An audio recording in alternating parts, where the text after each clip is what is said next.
Virginia has issued a severe thunderstorm warning for western Charles County and southern Maryland, northwestern King George County and northern Virginia, central Stafford County and northern Virginia, until 4 o'clock p.m. At 3:28 p.m., a severe thunderstorm was detected near Stafford and was moving east at 30 miles per hour.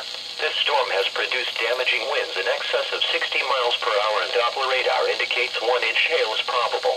Locations impacted include Aquia Creek, Potomac Creek, Fairview Beach, Nanjamoy. This is a dangerous storm. If you are in its path, prepare immediately for damaging wind gusts, large hail and frequent cloud-to-ground lightning. Move indoors to a sturdy building and stay away from windows.